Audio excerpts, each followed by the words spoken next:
এবার হয়তো তোমরা আমাকে সত্যি খুব মারবে, এত লেট আমি ভিডিও পোস্ট করছি, আর আমি কোথায় যাচ্ছি সেটা একটু পরেই জানতে পারবে। আমি গিয়েছিলাম আমার এক বান্ধবীর বাড়িতে ছট পুজো উপলক্ষে। ওদের বাড়িতে প্রত্যেক বছরই ছট পুজো হয় আর প্রত্যেক বছরই আমি যাই। এই 5 বছর হলো আমি ওদের বাড়ি যাচ্ছি। তবে আগেরবার তোমাদেরকে ছোট্ট একটা ভিডিও পোস্ট করেছিলাম, তো এবারের ভিডিওটা কিন্তু একটু বড় হবে, তো ডিটেলসে তোমাদেরকে শেয়ার করব। আগেরবার গিয়েছিলাম হচ্ছে ওদের বাড়ির ওখানে একটা পুকুর রয়েছে, তো সেখানে। আর এবছর হচ্ছে পুকুরটা অনেকটাই অপরিষ্কার নোংরা ছিল, তাই ওখানে আমরা যাচ্ছি না, আমরা যাচ্ছি সরস্বতী নদীতে। আর সরস্বতী নদীটা যেহেতু ওদের বাড়ি থেকে অনেকটাই দূরে ছিল, তাই গাড়িতে করে যাচ্ছিলাম। আর এবারে আমরা যে ঘাটটাতে যাচ্ছিলাম সেটা এত সুন্দর করে সাজিয়েছিল ওরা, কি ভালো লাগছে দেখতে। দেখো, টুনি লাইটগুলো অবশ্য রাত্রেবেলা জ্বলবে, তাই তোমাদের দেখাতে পারলাম না, বেলুন দিয়ে বেশ সুন্দর কিন্তু সাজিয়েছিল।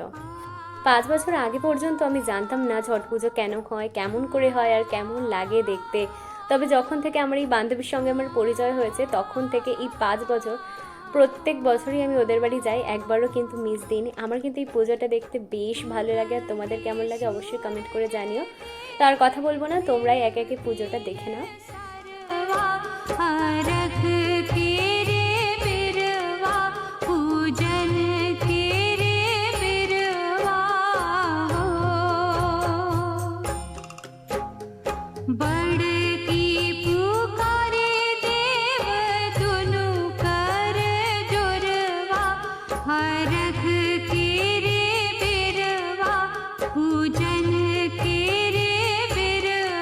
যাই হোক, বিকেলে ঘাটের পুজোটা শেষ হয়ে গেছে, আর কালকে যে ভোরবেলার পুজোটা হয় সেটাতে আমি আসি না, অনেকটাই ভোরে হয়, তো বাড়ি থেকে একা আমাকে ছাড়ে না। তো ভিডিওটা এখানে শেষ করলাম, কেমন লাগলো অবশ্যই কমেন্ট করে জানিও, আর ভালো লাগলে অবশ্যই একটা লাইক করে দিও। থ্যাংকস ফর ওয়াচিং বন্ধুরা।